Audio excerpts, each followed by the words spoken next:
lo que vamos a ver hoy día es un taller técnico o práctico de cómo nosotros vamos a consumir información a través de los nodos y básicamente a través de la red de interoperabilidad PICE. Esto es cuando nosotros utilizamos nuestro nodo como consumidores de servicios. ¿Qué es lo que vamos a ver en general hoy día? Vamos a dividir el módulo en 6 partes, en la cual primero vamos a ver muy a grandes rasgos un contexto general de lo que es la red de interoperabilidad, que es un poco lo que ya vieron en la capacitación general que realizó Juan Carlos. Aquí vamos a recordar ciertas ideas claves que nos van a ser útiles para este taller. Vamos a ver cómo ejecutar un nodo. Una vez nosotros ya descargamos la información que se nos envía, cómo lo vamos a ejecutar, qué cosas podemos hacer, y vamos a ir haciendo algunas pruebas prácticas ya en ese momento. Posterior vamos a ver el archivo de configuración que está en nuestro nodo. Vamos a ver cuáles son los puntos claves de este archivo de configuración, qué cosas podemos modificar nosotros, qué cosas tenemos que tener cuidado de no tocar o de no modificar, y qué cosas podemos hacer en el caso de que por algún motivo, error, etcétera, borremos o modifiquemos algo de este archivo de configuración. Después, en el punto 4, vamos a ver un ejemplo de cómo agrego yo un servicio nuevo a mi nodo y cómo realizo pruebas. Este, este punto va a ser bien, bien especial porque la idea de las pruebas que vamos a hacer es que nos permitan ver cómo es el flujo completo de lo que implica agregar un servicio nuevo, cuáles son las restricciones que nosotros vamos a tener y qué cosas vamos a tener que hacer como procedimiento para poder efectivamente consumirlo. Después vamos a ver las distintas opciones de despliegue que tengo yo del nodo, cuáles son las opciones que nosotros vamos a tener. Y ya para finalizar y hacer un pequeño resumen, vamos a destacar cuáles son los archivos clave que nosotros tenemos en el nodo, no solo considerando el archivo de configuración, sino que todo nuestro ambiente o todos los archivos que componen al nodo y que para lo que implica ser un consumidor es lo que nos habilita justamente a poder consumir y a utilizar el nodo de manera correcta. Entonces, como contexto general, muchos recordarán que en la capacitación general se explica cómo funciona la red de interoperabilidad PICE, que a diferencia de la PICE 1, que venía siendo un distribuidor de mensajes, acá esta nueva red es un modelo descentralizado, donde los organismos se comunican directamente entre ellos y que, como la ley requiere ciertas especificaciones técnicas de seguridad, de resguardo de los mensajes, etcétera, toda esta comunicación se realiza a través de los nodos de interoperabilidad, que son quienes se encargan justamente de cumplir toda la normativa técnica que pide la ley. Estos nodos se van a encargar justamente de conectar a las distintas instituciones, no solo como a uno como consumidor, sino que además nos van a permitir proveer servicios a través del nodo. Por lo tanto, es esto lo que nos va a habilitar para ser parte de la red de interoperabilidad. Emilio, si no pudieron descargar el nodo, habría que ver por qué, pero tendrían que levantarlo por ticket o por correo, eh, por si acaso. Perdón, sí. Son los nodos los que los van a habilitar para ser parte de la red de interoperabilidad. Y si bien la comunicación es directa entre los organismos, igual existen los servicios centralizados, que son servicios que nosotros, como gobierno digital, entregamos a las instituciones que permiten o que son un apoyo a la interoperabilidad. De esos servicios centralizados, hay dos que a la hora de que nosotros somos consumidores, son los que más nos nos interesan o los que tienen mayor relevancia. Uno es el registro de trazabilidad, que justamente es una de las solicitudes que tiene la ley, de que cada uno de los flujos o cada una de las transacciones que nosotros generemos tiene que dejar trazabilidad de ese mensaje. ¿Qué es lo que se guarda en los registros? No se guarda la data que se está transaccionando, sino que más bien es la metadata de esa transacción. Cuando se generó, qué organismos fueron partícipes, qué servicio fue, etcétera. Toda esa es la información. Esos registros de trazabilidad se guardan a nivel de servicios centralizados y que después se disponibilizan para las instituciones. Y posteriormente también tenemos el catálogo de servicios. El catálogo de servicios tiene dos ramas, por llamarlo de alguna manera. Una es el listado completo que ustedes pueden ver en el portal de todos los servicios que están disponibles y quienes los disponibilizan a través de la red. Esa es la parte visual para los usuarios. Después tenemos otra rama del catálogo de servicios que es la API del catálogo. Esta API es la que utilizan los nodos y que vamos a ver un poco más adelante para saber dónde están las contrapartes que yo estoy tratando de consumir. Porque como vamos a ver, yo o cada uno de ustedes tiene su nodo levantado localmente y le hace consultas locales a su nodo. Pero ese nodo tiene que redirigir la consulta a alguna parte y tiene que saber hacia dónde redirigirla para saber cuál de todos estos OAE es efectivamente el proveedor de ese servicio. Y esa información la obtiene desde la API del catálogo de servicios, que es parte del flujo que hace el nodo por debajo. Una vez ya recordando, refrescando cómo funciona a grandes rasgos el modelo de comunicación interna, vamos a ver cómo es la ejecución del nodo. Lo primero que nosotros tenemos que ver es cuando ustedes descargan el nodo, cuando hacen la solicitud a través del formulario cero fila, les llega un link de descarga de un archivo. Ese archivo es un RAR que contiene la carpeta del nodo. Ustedes la descomprimen y se les va a descomprimir una carpeta similar a esta, donde ustedes van a tener distintas carpetas, archivos de certificados, los .pem, el archivo de configuración y dos ejecutables. Un ejecutable para sistemas operativos basados en Linux y otro ejecutable que está compilado para Windows. Ambos ejecutables son iguales, se compilan en el momento y solamente la diferencia es el sistema operativo para el cual está compilado. Ahora, la manera de ejecutar el nodo es que ustedes en la carpeta donde están, desde una consola, en este caso yo acá tengo un CMD, y creo que se ve poco, ahí creo que se ve un poco mejor, ya estoy dentro de la carpeta, pero igualmente nosotros nos paramos en la carpeta donde tenemos descomprimido el nodo y nos ponemos en esa carpeta. Ahora, voy a abrir acá y voy acá, que es justamente un poco las instrucciones que están aquí. Abrimos una consola o un CMD, nos vamos a la carpeta donde tenemos o donde tenemos descargado el nodo, y posteriormente a eso, Mario, no sé si tiene alguna mano levantada. No, si no, Sí, perdón, es que tenía el micrófono apagado, sorry. ahí. No sé si es pertinente, pero a la capacitación anterior yo no fui. Mm, ¿Este nodo tiene que ser instalado en un servidor dedicado o algo así? ¿Cómo, sí, qué igualmente versión eso, técnica tiene que tener el servidor o la máquina donde se instalen estos nodos?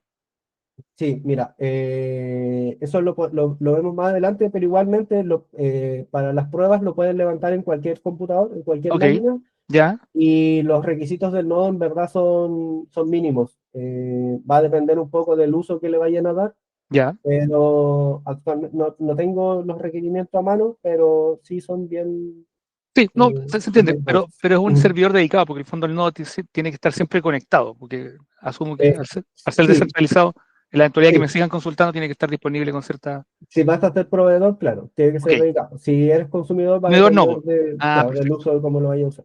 perfecto. Ya. Nada, súper, súper. Muchas gracias, Rodrigo, por el tiempo. Gracias. Entonces, una vez que ustedes ya están parados en la carpeta de su nodo, lo que tienen que hacer es ejecutar, en este caso, el nodo y la palabra. Uy, se me apagó la. No, tuve un pequeño salto de voltaje y se me apagó la pantalla. Denme un segundo.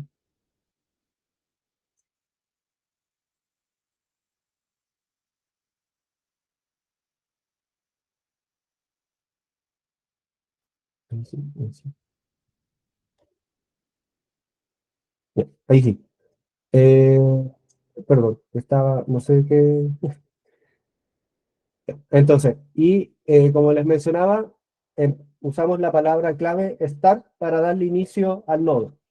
Cuando ustedes hagan eso, el nodo va a empezar a hacer primeramente unas validaciones de seguridad, va a ver, va a levantar un servidor interno, que justamente este servidor interno es todos los servicios que nosotros vamos a estar escuchando como consumidores, va a ser unas pruebas de evaluación de accesos, donde va a ver si es que logra llegar tanto a la IP del catálogo como llegar al puerto que utiliza el catálogo, y lo mismo para el servidor central, la IP del servidor central y el puerto en el cual está escuchando este servidor central. Una vez todas esas validaciones estén ok, acá a ustedes el ID organismo les va a aparecer un ID correspondiente al el que tiene asociado su organismo en el codificador del estado, y una vez todas esas validaciones estén ok, les va a mostrar el mensaje de conectado con éxito, y va a ser una descarga de certificados. Esos certificados después vamos a entrar más en detalle, pero tienen relación con las contrapartes de los servicios que ustedes tienen ya habilitados como consumidores. Normalmente son como 4 que les debería aparecer a ustedes acá como mensaje. Así que, y va a desplegar un puerto, que es el puerto interno por el cual va a estar escuchando, que también lo vamos a ver un poquito en detalle. Si realizaron todos esos pasos y les funcionó bien, les pido ahí que pongan un dedito para arriba, y si no, que levanten la mano para ver, porque este es el primer paso, entonces de aquí ya vienen algunas pruebas. ¿Todo bien? ¿Todo bien? Ya, perfecto. Entonces, ahora, ya tenemos ejecutado nuestro nodo. Perfecto. Ahora, ¿qué hago con ese nodo que tengo levantado? Ahora podemos hacerle un pull a alguno de los servicios que nosotros tenemos configurados. En el chat les voy a dejar un pull. Vamos a hacer dos pruebas de llamado de servicio, tanto con ese pull que les copié ahí en el chat, como una llamada utilizando una herramienta como Postman o cualquier cliente REST. Voy a abrir otra pestaña para hacer el pull. Acá. Entonces voy a ejecutar el pull, que es el que le mandé. Vamos a hacer un get a un servicio que es detalle organismo, y le vamos a pasar ahí ese parámetro. Voy a hacer el llamado y me va a entregar ese resultado, que es lo que entrega justamente la información de este ID de organismo, que corresponde a la Subsecretaría de Hacienda, y acá entrega toda la información que aparece en el catálogo o sea, en el gestor de códigos. Ahora, vamos a hacer otra prueba, pero utilizando un cliente REST para ver un poquito más bonita esa consulta. No quiero tener que copiar todo. Vamos a copiar. En este caso hacemos, creo que se ve súper poco, ahí sí. Copiamos la URL, volvemos a hacer el método que es un get, que es lo mismo que hicimos en el pool, y hacemos el llamado. Y básicamente esta es la información que nos está desplegando el pool. Eso es el uso del nodo. En este caso, hicimos un llamado con un get y nos entregó resultados. O sea, ya tenemos funcional uno de los servicios. Por debajo, el nodo lo que hace es decir, mira, estoy acá. Acá empieza el flujo.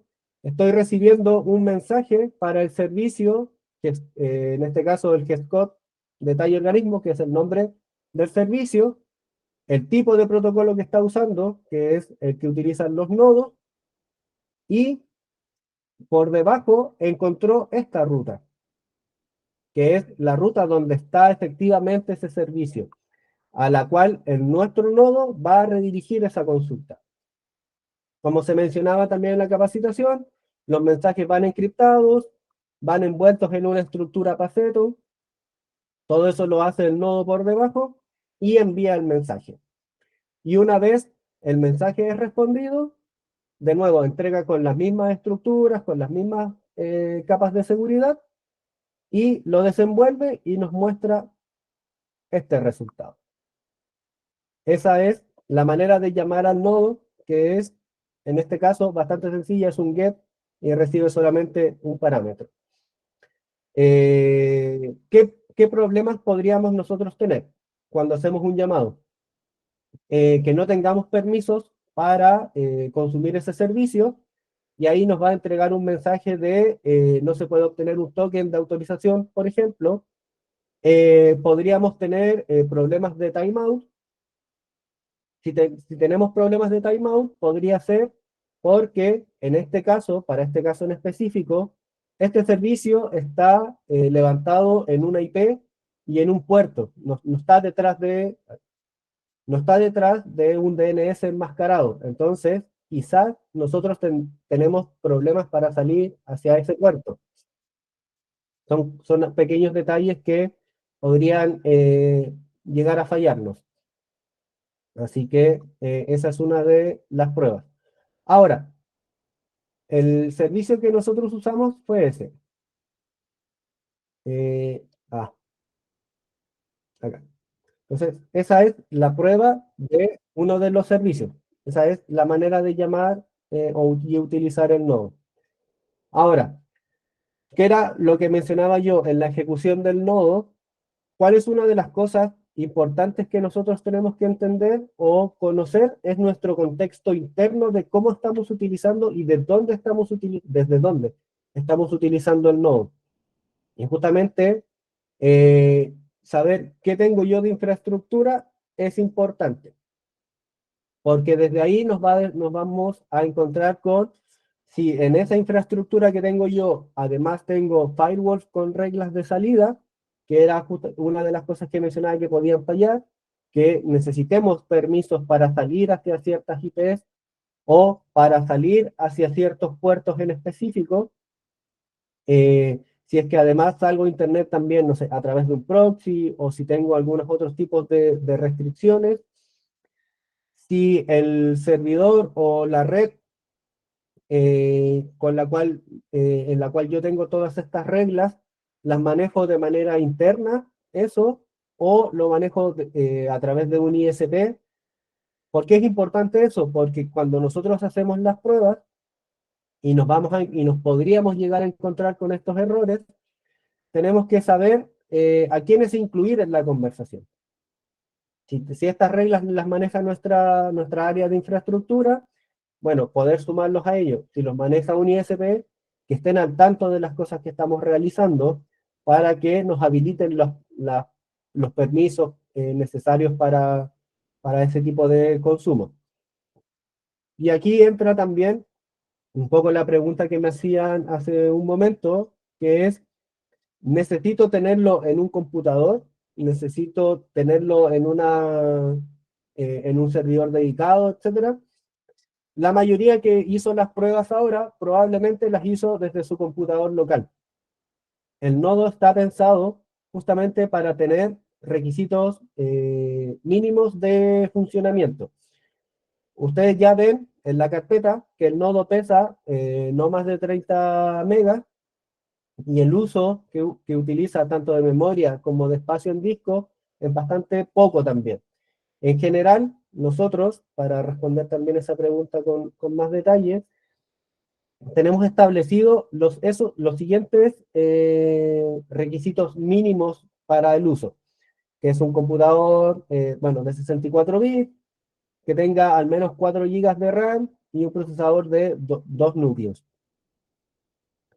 ¿Podemos publicar el nodo a través de un proxy reverso? Sí, lo pueden hacer. Como proveedores, o sea, como consumidores no van a tener problemas. Como con proveedores podría llegar a generarles ciertos problemas. Pero, ¿cuál es la única consideración que ustedes deben tener si utilizan un proxy reverso, si utilizan un balanceador o cualquier otra herramienta intermedia? Es que sean los nodos los que se comuniquen entre ellos y los que hagan las presentaciones de los SSL, sobre todo cuando lo vean como proveedores, que eso justamente es materia del otro taller, pero para responderlo en corto, porque los nodos entre ellos hacen TLS mutuo y presentan los certificados. Esos certificados los tiene el nodo.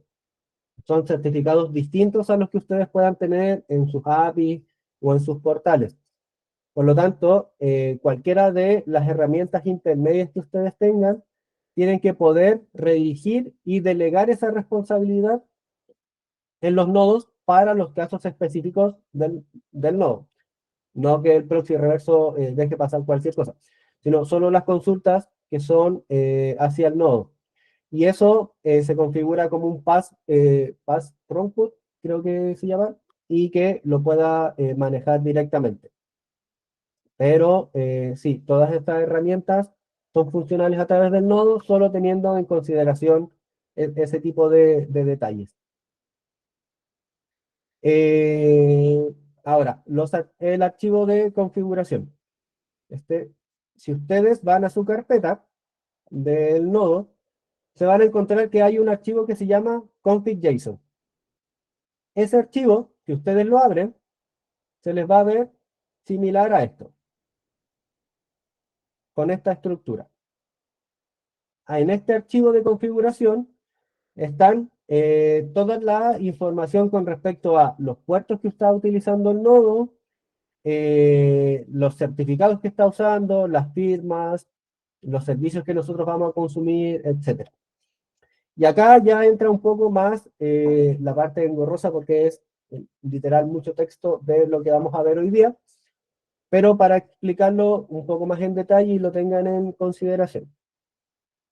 La primera parte, que es el nodo que muestra un ID, este nodo ID no representa específicamente al organismo, no está relacionado con ese ID que les indicaba yo cuando el nodo inicia, sino que este ID lo que representa es al nodo en específico.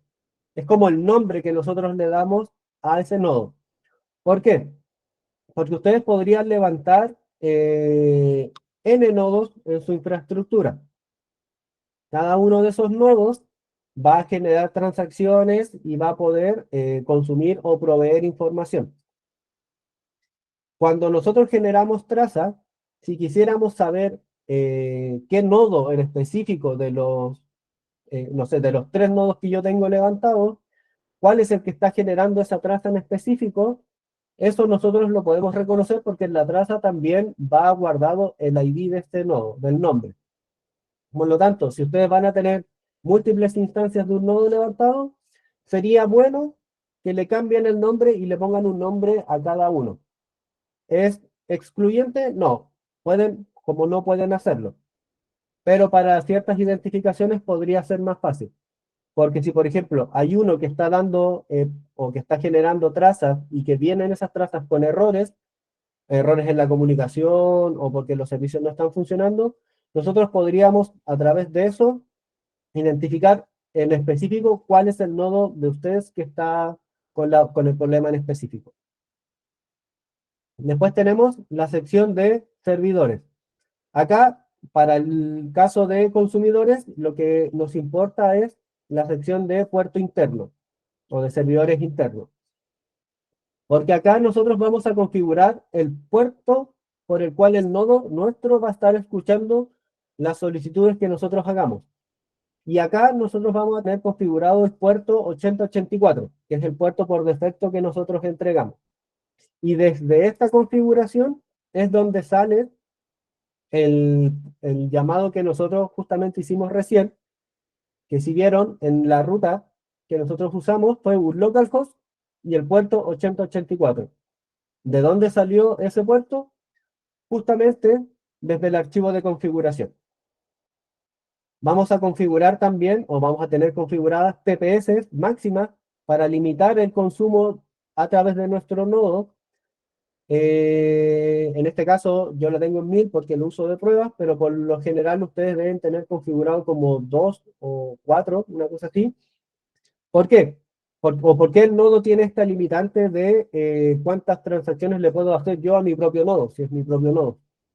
Porque hay servicios de otras instituciones, que son los proveedores, que tienen límites de transacciones que ustedes les pueden realizar. El caso más común es registro civil, que les ofrece 2 TPS por segundo. Si ustedes se pasan de esas 2 TPS, les levantan una alerta y posterior a esa alerta les bloquean el servicio. Entonces, como primer método de seguridad para evitar de que, o para hacer como un apoyo a los aplicativos de ustedes y las restricciones que ustedes les puedan meter a sus propios aplicativos, es que el nodo también tiene la capacidad de limitar esas TPS y un pequeño backlog de transacciones que van a quedar encoladas para posterior a esas 2 TPS también. Tenemos una seguridad, la habilitación del core, que esta lo vamos a ver un poco más adelante y que tiene que ver con las interfaz gráficas que utiliza el nodo y que requiere que nosotros tengamos habilitado el core.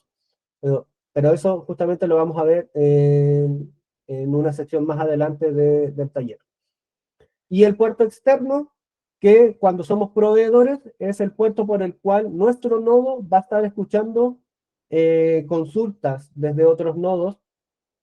Y este puerto, por lo general, ustedes tienen configurado el 8489. Ese es el puerto que viene por defecto. Y ese puerto, el nodo lo levanta con SSL. O sea, es el propio nodo el que este puerto sí lo está escuchando con SSL y que utiliza los certificados que están en el nodo, que también vamos a ver un poquito más adelante. Por eso hacía la mención con respecto a el detalle del proxy reverso. Una pequeña base de datos o una ruta de una base de datos, el nodo por defecto levanta una base de datos que está embebida y que utiliza para guardar los certificados de las contrapartes, para guardar también las rutas que va a obtener desde el servidor, desde el catálogo de servicios, de manera de hacerlo independiente del catálogo y que solamente necesite hacer una vez la consulta y después ya de nuevo ese servicio centralizado ya no es necesario en la comunicación y que hace un poco cumplir la máxima del modelo, que es que la comunicación sea directa y que no dependan directamente cada transacción de los servicios centralizados. Y también la traza, si es que los nodos llegasen a perder conexión con el registro de trazabilidad y no logran enviar la traza, lo que hace el nodo es, en esta base de datos, guardar esa traza con toda la temporalidad correspondiente, y una vez los nodos recuperen conexión con el registro de trazabilidad, ahí van a volcar toda la traza almacenada en este servicio centralizado y la van a borrar de la base de datos local, cosa de no abultar innecesariamente un archivo, y con eso también volvemos a cumplir la independencia de los servicios centralizados. El log del nodo es básicamente acá las configuraciones clásicas de rotación de logs, lo del color, que para que cuando lo ven por pantalla se les vea así como se me vio a mí, con los colorcitos amarillos, etc. Los niveles, que también son los clásicos, con las mismas nomenclaturas, debug, info, warning, error, para que ustedes puedan ver los detalles en específico de lo que necesiten, y una ruta. La ruta en los nodos de desarrollo, por lo general, está como stdout. ¿Qué significa eso? Que todo el log que muestre el nodo lo va a desplegar directamente por consola, que es el caso que el mío, que todo lo está mostrando acá directamente en la misma consola donde yo levanté el nodo.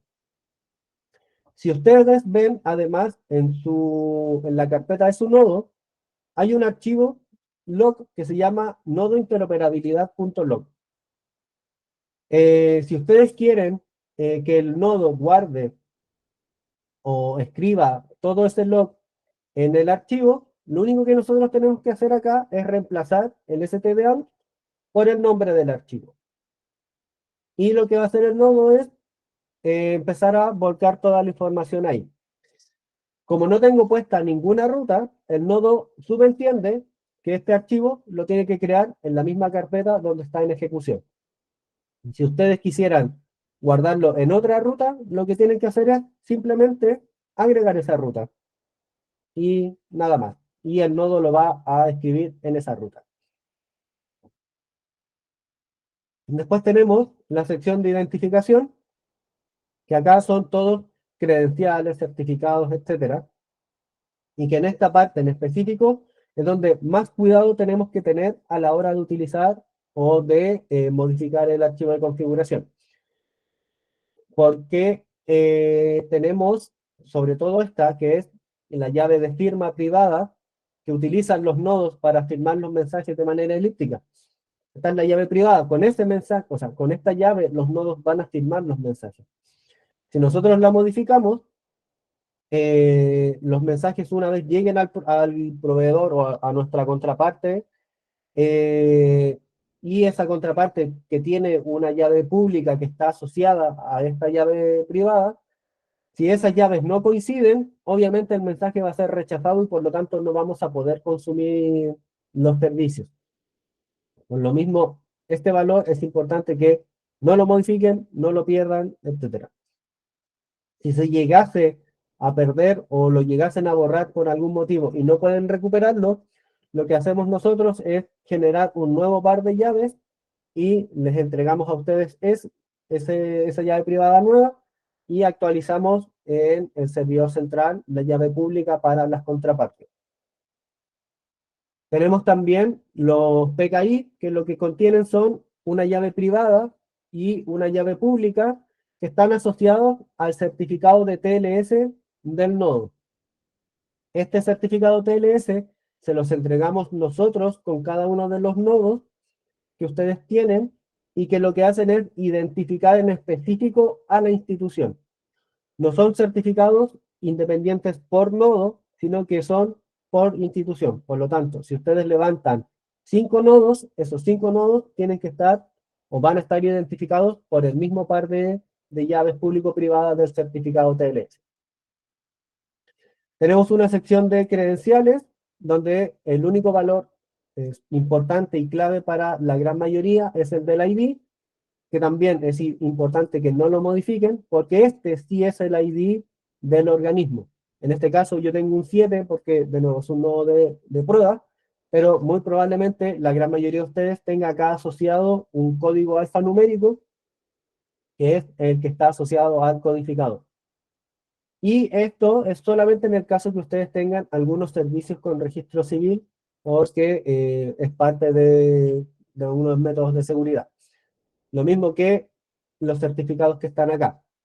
En esta ruta, o en esta parte, nosotros vamos a configurar dónde está la llave pública y la llave privada de los certificados de firma que nosotros tenemos y que son específicos para cuando tenemos servicios con registro civil. Si alguno de ustedes acá ha trabajado con ellos, sabrá que los web services que utiliza Registro Civil para entregar información tienen un método específico de seguridad que es propio de ellos, que es que el mensaje, que en este caso es un XML, va firmado digitalmente y que esa firma va también en el cuerpo del XML, y que para ello ustedes necesitan comprar un certificado de firma. Este es un proceso completamente aparte, pero es por eso que existe esta sección acá. Después tenemos la sección de servidor central, donde tenemos el host del catálogo. Este host no es una ruta, no es o sea, no es un portal. En desarrollo está abierto, podrían verlo, pero no es el catálogo de servicios, sino que esta ruta es la API que mencionaba yo del catálogo de servicios. Es a esta ruta a la cual el nodo se va a conectar por debajo para conocer dónde está realmente la contraparte a la cual yo me quiero conectar. Tenemos unas llaves de conexión también y los reintentos en el caso de que yo pierda conexión con el servidor central. Acá yo voy a configurar el tiempo de reintentos que yo voy a hacer, o sea, cada cuántos segundos voy a intentar conectarme de nuevo al servidor central. Los valores que están acá también es sumamente importante que no los modifiquen, porque si ustedes cambian el host de la API del catálogo, el nodo va a tratar de ir a ese host, no lo va a encontrar, no es un catálogo, y por lo tanto no va a poder descubrir dónde están las contrapartes a las cuales me quiero conectar. Lo mismo que la llave de firma. Y ya, por último, la parte importante, que al final es lo que nos interesa a todos, la parte del consumidor. Acá yo voy a configurar todos los servicios que mi nodo puede consumir.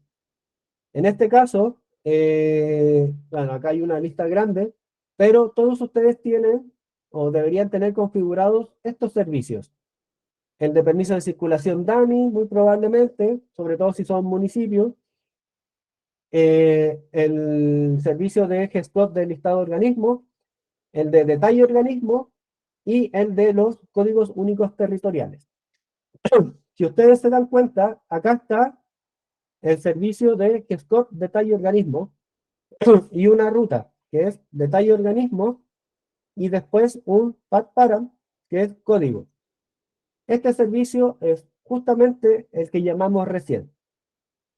Lo voy a explicar un poco y después vamos a ir de nuevo al ejemplo que habíamos hecho. Los servicios están configurados con un nombre que viene a ser el identificador de ese servicio en el catálogo, es una key, es una llave, y por lo tanto los nombres no pueden ser modificados tampoco.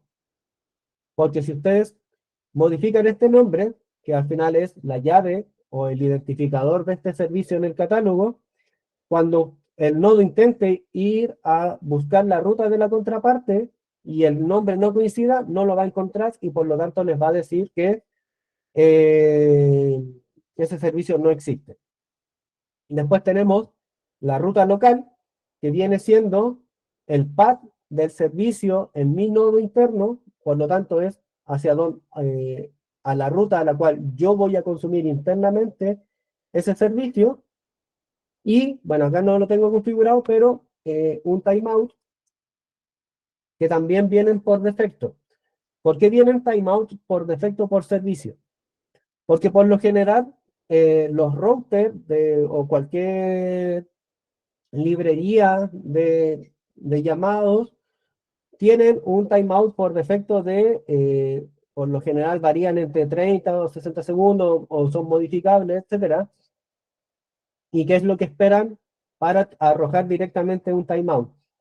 Pero la experiencia con las instituciones nos fue mostrando que habían servicios que se demoraban a veces más de los 60 segundos o más de cierto tiempo establecido por defecto, pero que la API de ellos en verdad no estaba arrojando timeout, sino que simplemente se estaba demorando un poco más de lo que correspondía.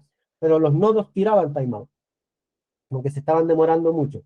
Entonces, lo que hicimos fue establecer timeout en específico por cada uno de los servicios. Entonces, así, si nosotros, por ejemplo, creo que había un servicio, si no mal recuerdo, de IPS que se demoraba un poco más, para ese servicio en específico, nosotros configuramos, por ejemplo, 90 segundos.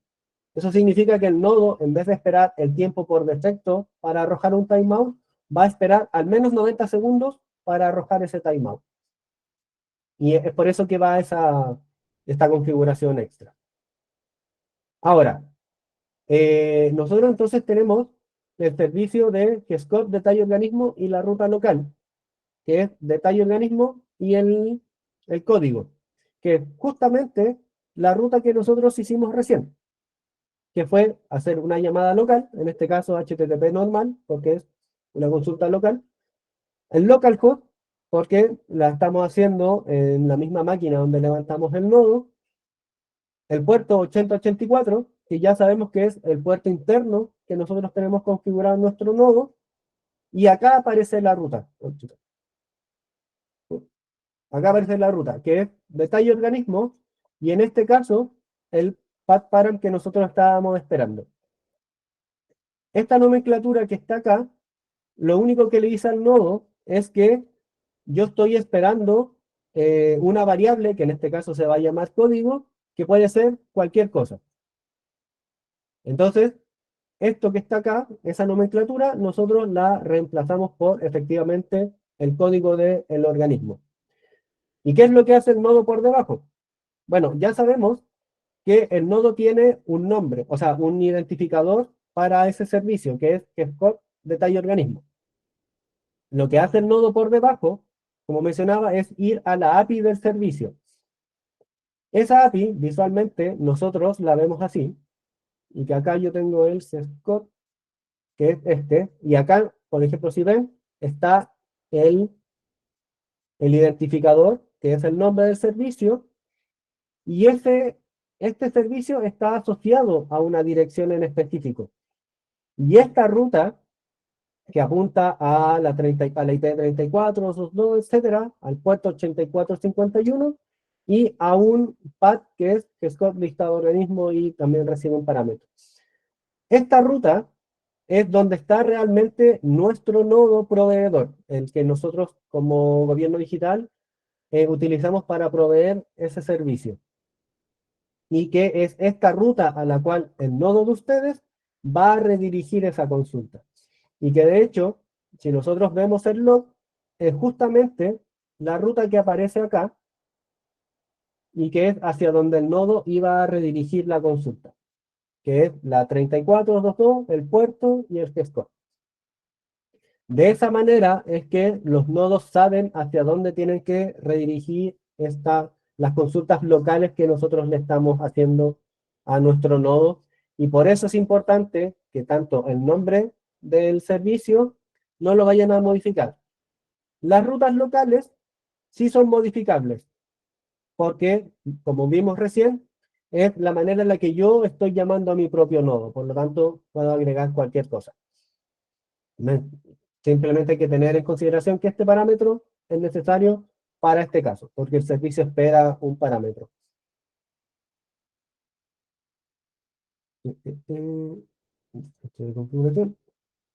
Después, ¿cómo agregamos? Pero ahí habían unas preguntas que las voy a responder después porque justamente tienen un poco de relación con lo que vamos a ver en el punto 4. ¿Cómo agregamos nuevos servicios y cómo hacemos pruebas? La manera de agregar un servicio es justamente como vimos en el archivo de configuración, que es agregar un nombre y la ruta local.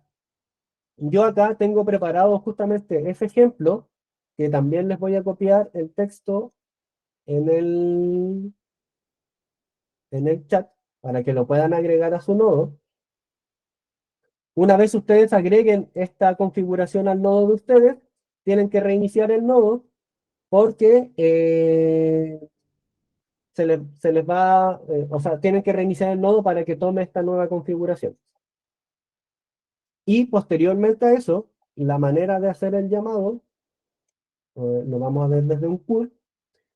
No lo copié. ¿Qué estoy haciendo? Ahí está el curl. El curl va con comillas dobles, si se dan cuenta en el data. Eso, si es Windows, les va a funcionar con esas doble comillas. Si es Linux, tiene que cambiarlos por comillas simples, que también se los voy a dejar por si acaso. Porque se marean a veces con el juego de las comillas. Se los dejo. Cuando ustedes agreguen el servicio, que lo que hace es simular una respuesta de registro civil, que de hecho yo la tengo armada igual, más o menos lo que deberían ver es algo similar a esto. Un segundo. Voy a checar un poquito. Deberían ver una estructura de respuesta similar a esta. Pero, o sea, eso es lo que entrega el servicio en verdad. Es una estructura con información dummy, con la estructura del XML de respuesta que entrega registro civil. Cuando ustedes agreguen el servicio y hagan el llamado, lo más probable, ¿dónde estoy? Acá.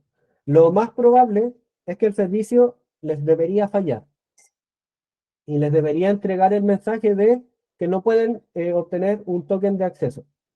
¿Por qué? Y ahí entro a responder la pregunta que había dejado Emilio, de si todos los servicios se pueden consumir libremente. No, ningún servicio se puede consumir libremente, a excepción de algunos muy en específico y para grupos muy específicos. Por ejemplo, la Subdere tiene el servicio en producción de permisos de circulación, que para los municipios es de libre acceso, pero solo para los municipios, no para otros organismos. Entonces, en ese sentido, solo casos muy en específico pueden ser de libre disposición, pero por la lógica del modelo, no. ¿Por qué? Porque son los proveedores los que son dueños de los servicios igualmente. Por mucho que la información del servicio esté dentro de la red de interoperabilidad. Porque hay que tener en consideración que ellos tienen que manejar o tener el control de quiénes consumen sus servicios, a qué capacidad sus servicios van a estar respondiendo, si los volúmenes de sus consumidores está creciendo muy alto para que ellos puedan prever, aumentar los recursos, balancear, etcétera, de sus servicios. Por eso los servicios no son de libre disposición. Y son todos a través de una coordinación con el organismo proveedor de ese servicio. Así que no sé si alguien habrá realizado la prueba y le habrá funcionado o le habrá fallado. De ahí, si pueden levantar el dedo. Y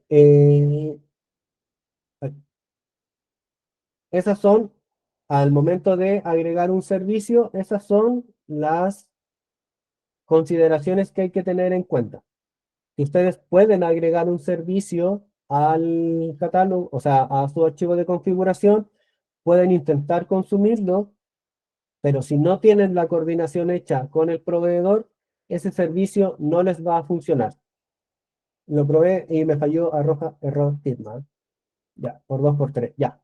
Ahí lo de Gabriel es porque muy probablemente, como ese servicio simula hacer registro civil, hay una carpeta que es la CERT X509 que probablemente no tienen los certificados para hacer la firma, porque el nodo igual, si bien es un servicio DAMI, igual hace todo el flujo de registro civil. En ese sentido, es muy probable que tu organismo sí haya tenido permisos para ese servicio, a diferencia del de Tomás. Y la configuración o el acceso al consumidor de ese servicio lo hacemos nosotros a nivel del servidor central, eh, previo aviso desde el organismo proveedor de que efectivamente el consumidor que nosotros vamos a habilitar tiene la conversación realizada y que es un consumidor válido. Ahí recién nosotros hacemos la validación, o sea, la habilitación, y al hacerla nosotros les entregamos normalmente estos fragmentos del archivo de lo que tienen que agregar a su archivo de configuración, por si es que requiere algún parámetro extra o algo por el estilo. Voy a responder un par de consultas que hay acá para ver si es que ¿cómo podría realizar pruebas con el permiso de circulación DAMI? El llamado para el permiso de circulación DAMI tiene que llamas como te aparezca acá en tu ruta local, fiscalizadores, y le entregas una patente cualquiera. En este caso, voy a hacer la prueba igual de ese para que lo puedan ver.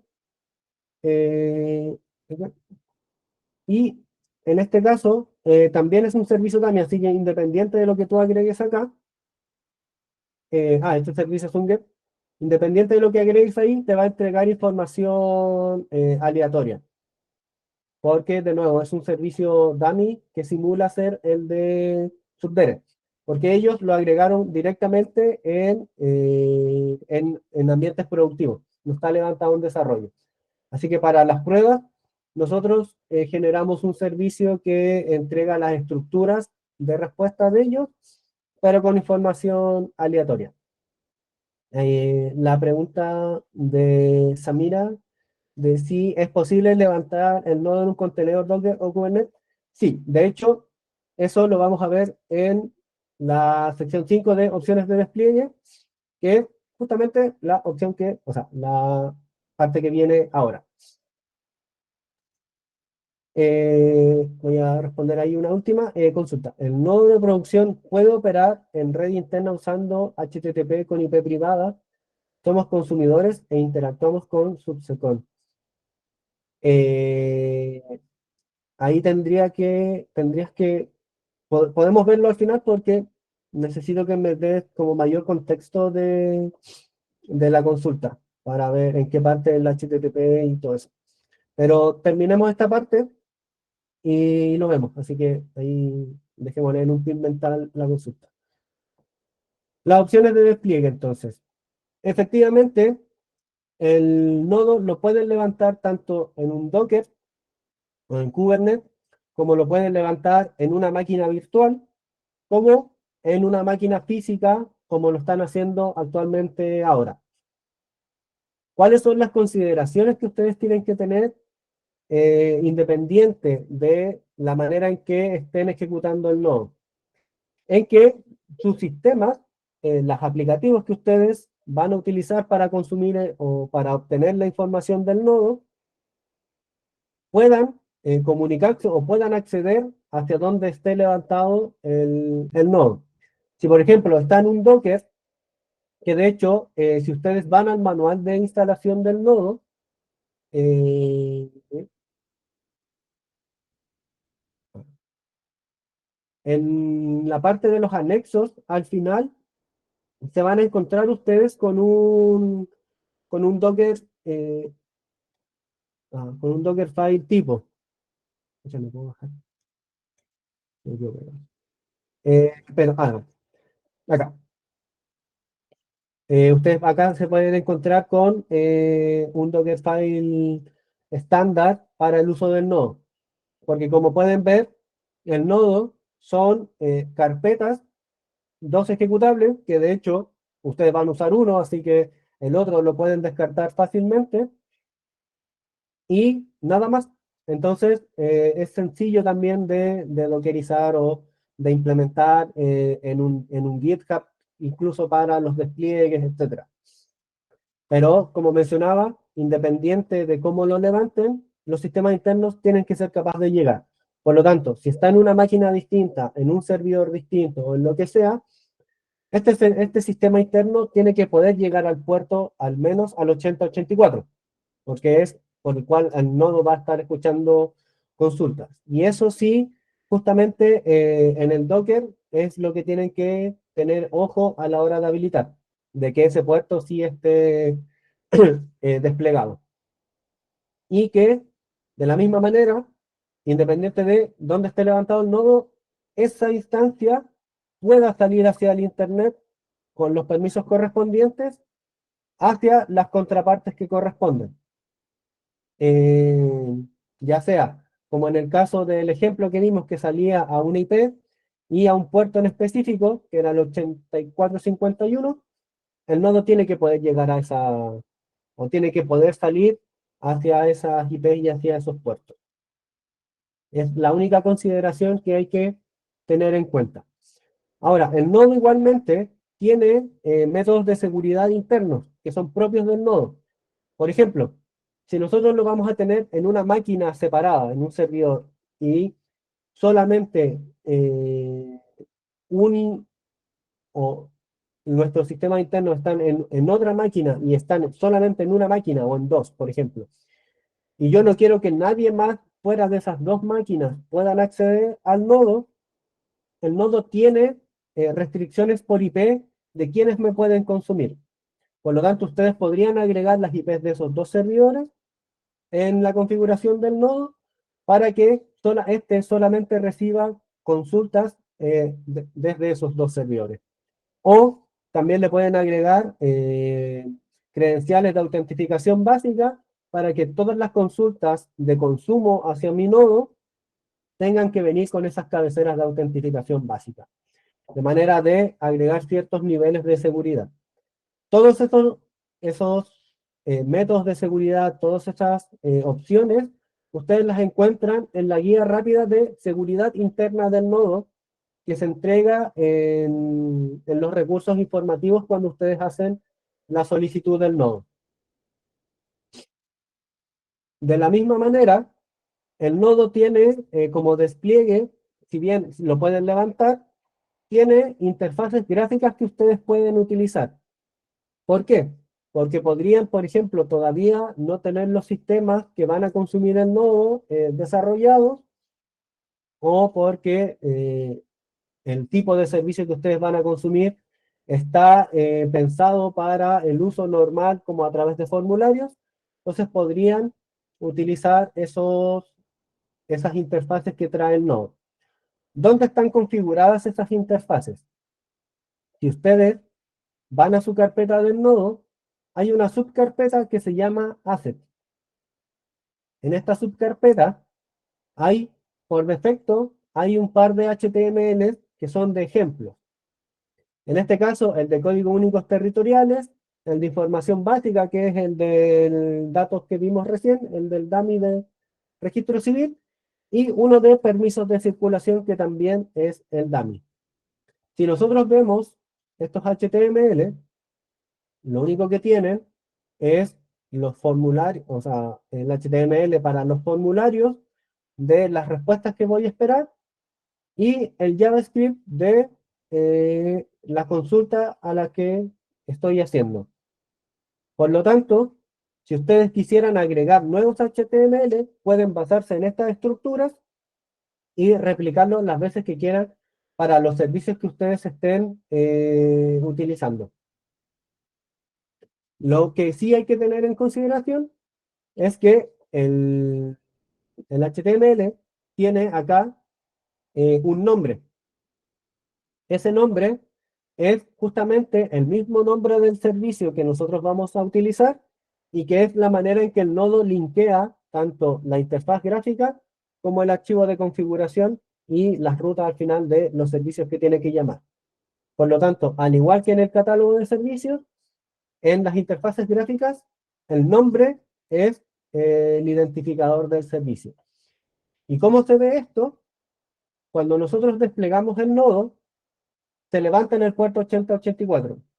Si nosotros vamos a localhost 8084 y al index.html, que se los voy a dejar copiado igual, nos va a desplegar justamente acá tres servicios que tienen relación con los tres HTML que teníamos en la carpeta asset. Si nosotros vamos a alguno de esos servicios, vamos a ver que despliega la información. ¿Qué información? Y acá nosotros vamos a ver en el log que justamente el nodo hizo el llamado al servicio códigos únicos territoriales, que es al servicio que llamó, y que es la información que está desplegándonos acá. Si nosotros vamos a otro servicio, por ejemplo al de permiso de circulación, y lo llamamos, exactamente lo mismo.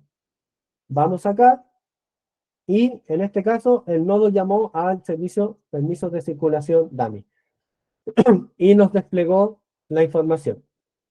¿Qué consideraciones tenemos que tener nosotros a la hora de estos llamados o de la utilización de la interfaz gráfica? Es que acá nosotros estamos haciendo envíos de parámetros y llamadas hacia APIs internas, porque al final el nodo funciona como una API. Y por eso mencionaba yo que en el archivo de configuración era importante tener habilitado el core para nuestro nodo, para que no tengamos problemas con estos llamados. Y de la misma manera, en este caso sublocal, pues si nosotros estuviéramos haciendo llamados a una IP interna o una IP externa, también tenemos que tener en consideración esas configuraciones. ¿Dónde vamos a ver nosotros esas configuraciones que nosotros tenemos que tener en claro a la hora de que usemos el nodo? De las guías rápidas que vienen también en el nodo de los recursos informativos y que en específico debería ser la de guía rápida de comunicación del nodo. Pero igual, dentro de todas, es importante que lean esas guías rápidas porque desde ahí van a poder ver cuáles son las configuraciones y dónde son las configuraciones que deben ir haciendo. Esa es otra manera que ustedes pueden desplegar el nodo. Y posteriormente, los archivos clave, para ya ir cerrando e ir respondiendo las últimas consultas. Los archivos clave, entonces, voy a agrandar acá. Ya vimos que los nodos se comunican con TLS mudo y por lo tanto, los certificados o las llaves públicas ser.pem y la llave privada key.pem del certificado TLS, o sea, del certificado, sí, del certificado TLS, con el cual los nodos hacen TLS mutuo, los entregamos nosotros, y que son sumamente importantes porque al final son con los cuales los nodos se presentan hacia las contrapartes diciendo o identificándose como tal organismo. Si eso se pierde, se modifican, etcétera, obviamente las contrapartes no van a confiar y no se va a generar la comunicación. En producción esto es más relevante, el catálogo también utiliza llaves público-privadas, que son el catálogo key y el catálogo PEN, el catálogo ser, perdón, porque en producción los nodos también hacen TLS mudo con el catálogo de servicios, lo mismo que con el servidor central. Todos en desarrollo y en producción, los nodos hacen TLS mudo con el servidor central. Pero como los nodos necesitan conectarse al servidor central para descargar los certificados públicos de las contrapartes, se genera como esta necesidad de que el nodo por defecto ya tenga la llave pública del servidor central para poder hacer la primera conexión. Y ese archivo es el cacer.pem, que también viene por defecto en las carpetas de cada uno de los nodos de ustedes. Es el que está ahí. También, obviamente, es sumamente importante que ese archivo no se pierda, no se borre, etcétera, porque si no, los nodos no van a confiar en el certificado que les va a presentar, en este caso el servidor central, a la hora de hacer o de intentar hacer el TLS mutuo, y no van a confiar y por lo tanto no se van a conectar. Así que también es importante que no los pierdan. Y para los casos muy específicos de registro civil, tanto la carpeta X509, que es donde van los certificados de firma que ellos les exigen, y la carpeta XMLSEC, que es la carpeta que tiene la librería para la firma, es importante, pero como mencionaba, solo para los casos de registro civil y muy en menor medida los de impuestos internos. Si necesitan mayor información, siempre pueden entrar a los links de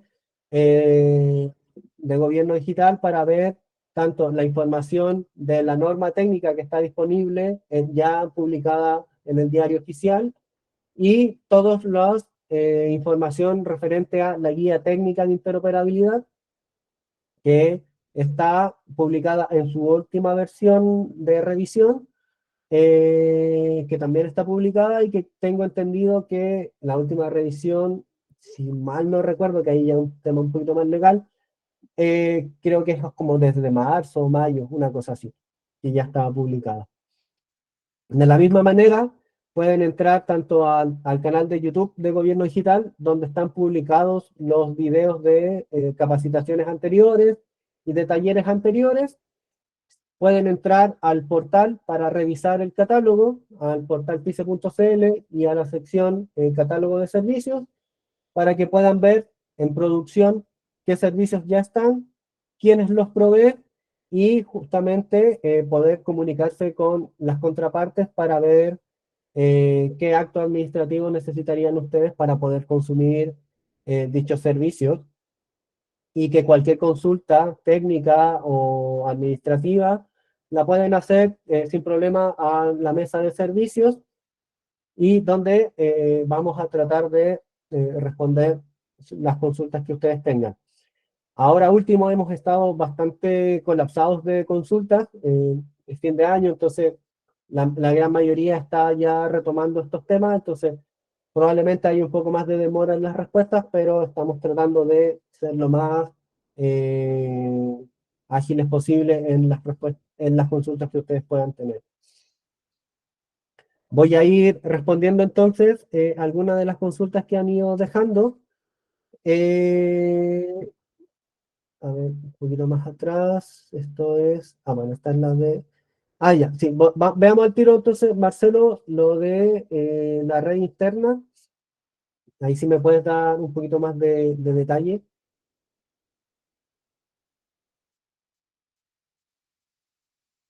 Mm, ya, veo que en el chat estaba la consulta. Dice, reforzando la consulta anterior, tenemos nueva producción desplegado en un servidor dentro de mi red, algo así como HTTP, ya la IP 8084. ¿Es válido operar así? Sí, sí, porque de hecho, todas las consultas internas a tu propio nodo son por HTTP, porque el nodo, el puerto interno, ese puerto, el nodo lo levanta como HTTP, no lo levanta con SSL. A diferencia de cuando eres proveedor, que ahí sí el nodo, el segundo puerto, lo levanta con SSL. La comunicación por debajo, el nodo con tu nodo consumidor, con el nodo proveedor de, en este caso era economía, esa comunicación sí es a través de SSL, porque justamente como mencionaba, los nodos se comunican entre ellos con TLS mutuo. Y ellos tienen además expuesto, obviamente, el nodo con SSL porque son proveedores. Así que no hay problema. Como lo tienes levantado actualmente, está bien. Eh, Después hay una de José Luis, que dice, el nodo enviado entiendo que es de desarrollo. Si es así realizado este curso, ¿se debe gestionar el de producción? Sí, efectivamente. O sea, depende de lo que hayas solicitado también. Eh, si solicitaron a través del flujo de cero fila el no desarrollo, es la única opción que es posible que te haya llegado. Ahora, ¿cómo puedes validar si lo que tienes es un nodo de desarrollo o un nodo de producción de manera sencilla? Es revisando esta sección. Si en el catálogo tú tienes una IP o esta IP con el 8500, el nodo que tú tienes es el de desarrollo. Si acá, por ejemplo, no tengo, sí, dame un segundo. Eh, si acá, por ejemplo, tuvieras esta otra estructura, significa que el nodo que tienes es de producción. Si necesitas gestionar el de producción, lo pueden hacer a través de los links de cero fila que les llegaron post capacitación, o si no, pueden solicitar los links a través de la mesa de ayuda. De ahí les van a responder los links de justamente cualquiera de los dos ambientes que ustedes soliciten. Una consulta dentro de los servicios. Tenemos la opción de hacer firma atendida y firma desatendida con GOT digital. Ah, ya, lo que pasa es que firma GOT no es un servicio de interoperabilidad, es justamente eso, es un servicio de firma. Entonces, no pasan por los nodos ese tipo de servicios, como clave única, por ejemplo, que también es una consulta reiterada. Clave única tampoco es un sistema o es un servicio de interoperabilidad, sino que es un login. En este caso es lo mismo. Así que, y las firmas o las llaves de firmas que utiliza el nodo no son las mismas que utiliza firma GOT, son otro tipo de firmas. Así que tampoco podría ir por ahí el tema. No sé si responde eso tu pregunta, Ariel.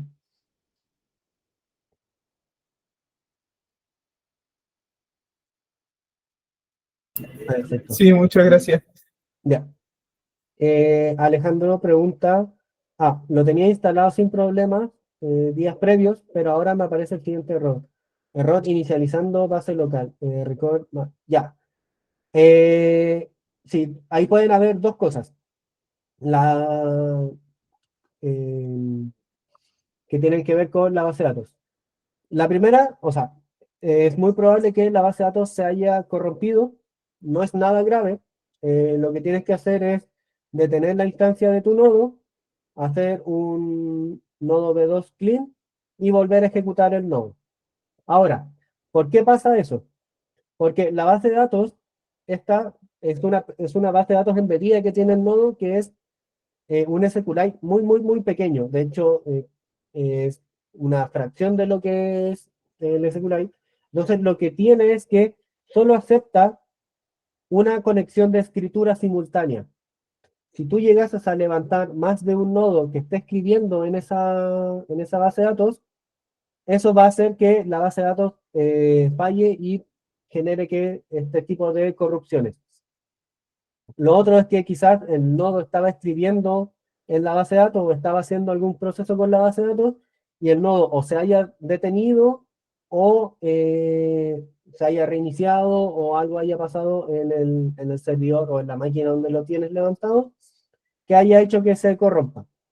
Pero de nuevo, la información que genera la base de datos no es de tanta gravedad, por lo tanto, si tú lo detienes, haces un clean para regenerar la base de datos, e inicias nuevamente el nodo, va a funcionar porque el nodo, como mencionaba, lo que guarda en esa base de datos es las rutas de las contrapartes de los servicios y los certificados. Cuando tú inicializas el nodo fuerza la descarga de todos los certificados de las contrapartes. Por eso siempre, cada vez que ustedes vuelvan a inicializar el nodo, les va a aparecer el mensaje de certificados descargados. Mira, yo, por ejemplo, ahora no borré la base de datos, pero aún así el nodo forzó que volver a descargar los certificados de las contrapartes. Cuando tú hagas una consulta nuevamente a alguno de los servicios, sí el nodo va a ir de nuevo al catálogo a obtener esa ruta y la va a guardar de nuevo. Pero fuera de eso no va a haber ningún problema. Eh, Después, ¿dónde se pueden obtener las guías rápidas?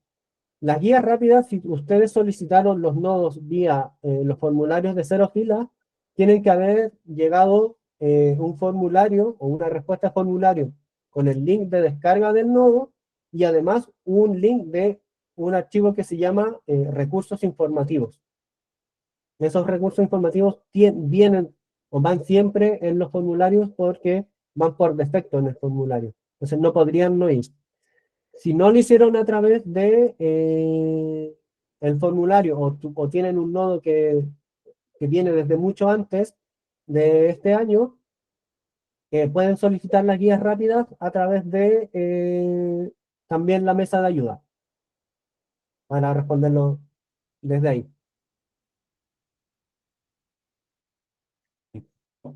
Seguimos. Entonces, Alejandro consulta. Tengo un servicio en uso y compartido mediante túnel VPN con otra institución. Para subirlo a PICE, dicho servicio deberá estar expuesto a Internet o el nodo al estar dentro de mi red tendrá acceso y no habrá problema. Sí, justamente, lo segundo. Como el nodo lo vas a tener dentro de tu red, eh, el consumidor o la institución que esté ahí va a seguir comunicándose a través de esta VPN. Así que debería funcionar igualmente sin problema. Ahora, obviamente,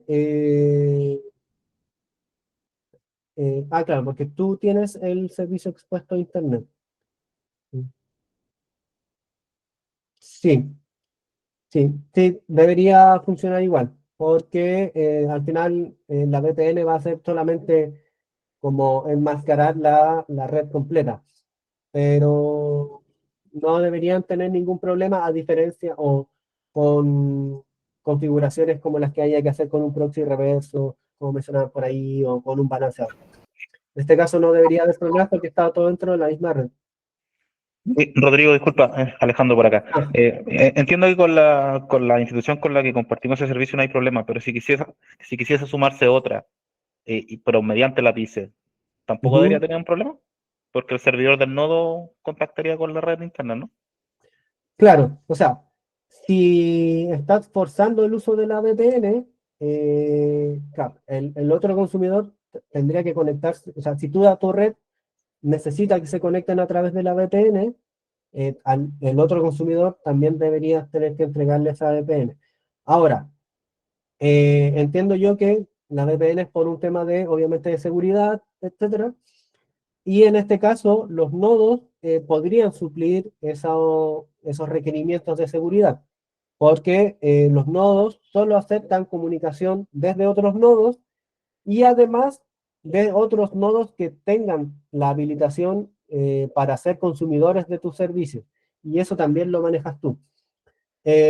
Fuera de todos los SSL y las firmas de los mensajes, etcétera. Entonces,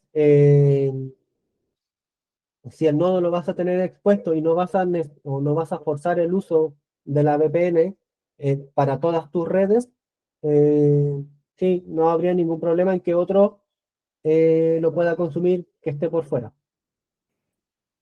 Gracias. Eh, José Ignacio pregunta, tengo problemas para mostrar las consultas.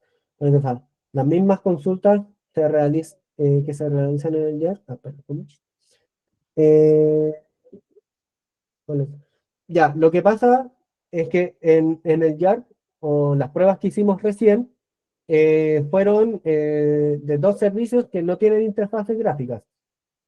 Eran bueno, el de GESCOD y el de datos básicos. Los que tienen interfaz son los de permisos de circulación y el de código único territorial. Ahora, si las consultas te funcionan en el YAR o en cualquier cliente REST y no en la interfaz gráfica, ahí habría que ver justamente lo que mencionaba. Si tienes habilitado el core en el archivo de configuración, que era el que estaba acá, o si es que lo estás consultando como localhost o como desde una IP externa, o sea, desde una IP, perdón, porque eso también hay que configurarlo y eso sería en base a las guías rápidas, que ahí entra un poquito más de detalle. Así que por eso hay que tener en consideración ese tipo de cosas. Manuel pregunta, ¿hay que cumplir ciertos requisitos para solicitar una nueva producción a desarrollo? No, no, no. De hecho, la solicitud del nuevo desarrollo y la de producción pueden ser en paralelo, no tienen por qué una depender de la otra. Se estila más que nada porque obviamente en desarrollo hay más servicios y que son nuestros y de otras instituciones que les pueden servir para probar. Pero en producción también hay servicios que proveemos nosotros y que los pueden utilizar sin problema en producción ya directamente. Esos servicios, sí, quizás respondiendo una pregunta anterior, sí son de libre uso porque los entregamos nosotros y no necesitan convenio con nosotros para consumir servicios. Así que pueden llegar y solicitar nomás un nodo de producción. Después de poner a prueba mi nuevo desarrollo, debo pedir de producción para poder hacer consultas reales al permiso de circulación.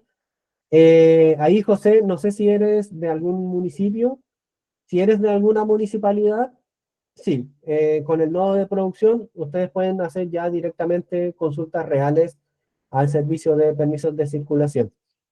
Si no lo son, tendrían que verlo con ellos. Ah, ahí vi pasar el dedito, así que imagino que sí. Sí, hacen la solicitud de un nodo productivo y ya pueden consumir ese servicio libre. Patricio González pregunta, yo tengo con el catálogo de producción de permiso de circulación. ¿Cómo lo implemento para que la dirección de tránsito haga consultas? Ahora lo instalé en mi puesto de trabajo y puedo hacer consultas, pero del otro equipo no puedo. Ya, ahí es un poco lo mismo. Si abstraigámonos de la interfase gráfica y lo tenemos solamente como el nodo que estás levantando y el curl o las consultas. Tú estás en una máquina en específico, que es la tuya. La dirección de tránsito está trabajando en otra máquina. Por lo tanto, tienen que comunicarse a tu computador, ya sea a través de tu IP pública o tu IP privada, dependiendo si están o no dentro de la misma red. Pero además, el puerto, en este caso el 8084, también tiene que ser visible por la dirección de tránsito, porque obviamente estás en tu computador. Y ese puerto tendría que estar habilitado hacia Internet, para que los otros lo puedan consumir. Eh, entonces son esas las consideraciones que tienen que tener. Ahora, como el puerto 8084 quedaría expuesto hacia Internet, en teoría cualquiera podría consumir de tu nodo. Y ahí entra justamente las reglas de seguridad de las IPs. Ahí podrías habilitar de que solo las IPs de la dirección de tránsito puedan consumir a tu nodo. Eh, pero es lo mismo que si lo trabajaras en un servidor o en tu equipo de trabajo. El nodo tiene que estar expuesto a Internet, el puerto tiene que ser visible para la dirección de tránsito, etcétera. Y con los temas de seguridad correspondientes. Y bueno, para lo mismo con las interfaces gráficas, para que las puedan utilizar. Tendría que ser justamente lo mismo. Emilio Caroca pregunta, si necesitamos consumir los códigos únicos territoriales, ¿es necesario el nodo de producción y se puede realizar por la web, según ejemplos? El de códigos únicos territoriales, sí, de hecho el nodo de producción lo va a llevar por defecto para todos. Ese servicio, como mencioné recién, todos los nodos lo llevan por defecto, es un servicio nuestro que está en producción y que por ley no requieren las instituciones generar convenios con nosotros. Así que por eso va también disponible directamente. Y para realizarlo vía web también porque es uno de los servicios que va por defecto con una interfaz gráfica. Así que lo podrían también consumir directamente desde ahí. Desde el SLEP de Maule preguntan, ¿cómo se puede revisar esa DB? No la pueden revisar, porque la base de datos esa está pensada solamente para el uso interno del nodo. Hay ciertos comandos que utiliza el nodo para revisar ciertas cosas. Por ejemplo, si ustedes se meten, no sé por qué me cambió acá los colores, se ve pésimo, pero acá, si ustedes hacen simplemente nodo, o bueno, nodo help, etcétera, van a ver todos los comandos.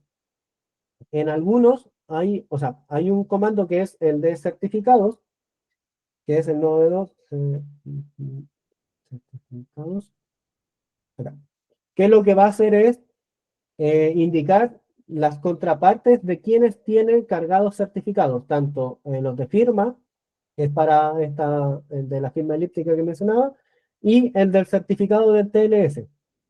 En este caso, mi nodo tiene descargadas todas estas contrapartes. Esa es una manera que ustedes pueden ver eso. Hay otro, que es el de trazabilidad. Bueno, no hay trazas almacenadas en este caso, pero si ustedes tuvieran un nodo que no está cargado, o sea, que no se ha conectado al servidor central por algún motivo y que ha hecho transacciones, acá podrían ver las trazas que tiene almacenadas. Y lo mismo servicios. Tengo que tener el nodo andando acá. Hay uno de servicios donde ustedes también van a poder ver todos los servicios que tengan configurados y temas de transacciones que tienen esos servicios. Entonces, directamente no pueden acceder a esa base de datos, pero sí hay ciertos comandos para cosas más estándar de esa base, para ver información de lo que tienen. Tomás pregunta, revisar los links y solo está el de habilitación del nodo desarrollo.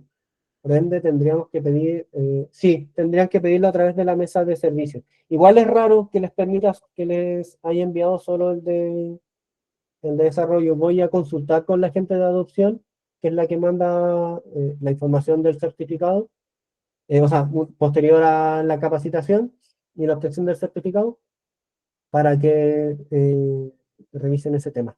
Pero sí, pídanla por la mesa de servicio nomás. Solicitaré aquí. ¿Cuál es el código de la capacitación? El código es consumidor 2025. Igual se supone que estaba atachado, pero si acaso, consumidor 2025. Igual lo voy a dejar acá.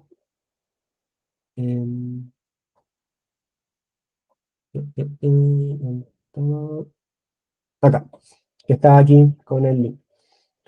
Entonces, el código de la capacitación. Una consulta. ¿El nodo podrá utilizar formulario web, por ejemplo, a un vecino a consultar y le cargue su nombre y apellido?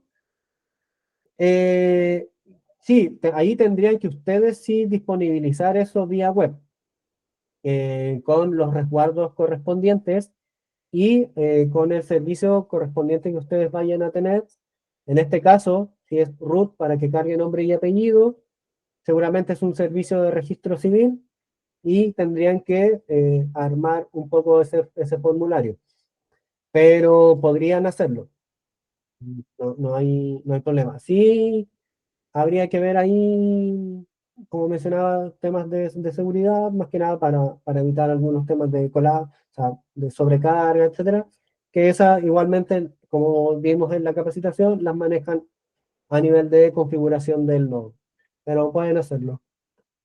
Lo consulto como no tienen, por lo que el course no tiene. Espera, esto era lo de. Ya, eso tendríamos que verlo ahí. José, déjame terminar y lo vemos. Si lo ponemos a través del proxy reverso, podemos omitir el puerto y que llegue directo a un 443. Pero igual tendrías que configurar el 443 en el archivo de configuración como puerto externo, porque el 443 va a llegar a a ti, pero después tienes que redirigir esa consulta. Y esa redirección tiene que ser un proxeo directo para que no vaya a bloquear la comunicación o el intento de TLS mudo. Al ingresar me indica no se puede acceder a. Ya.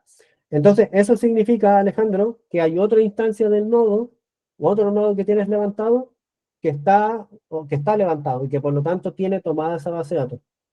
Seguramente intentaste levantar ahora para la capacitación un nodo que ya estaba levantado. Y por eso, puedes ver ahí desde un PSOut y matarla los procesos que hayan abierto.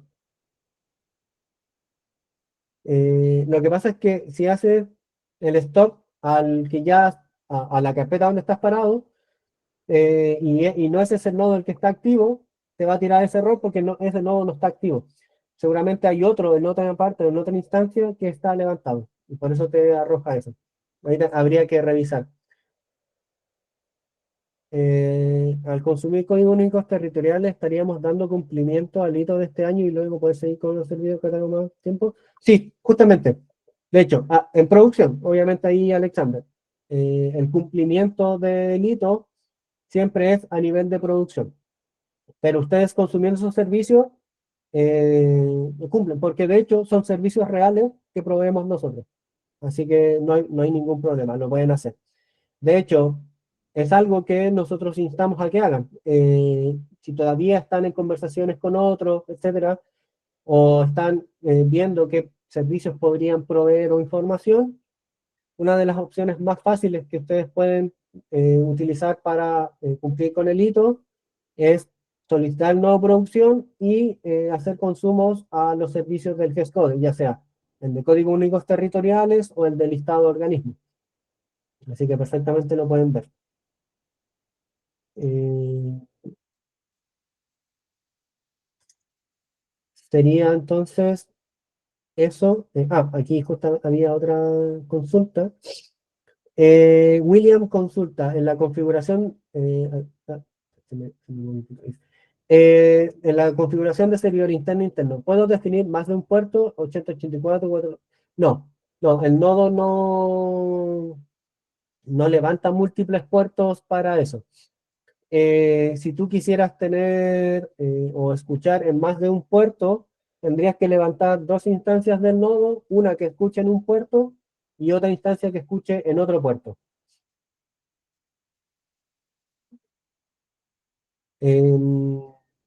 Emilio pregunta, ¿cómo informamos que estamos en producción para dar cumplimiento?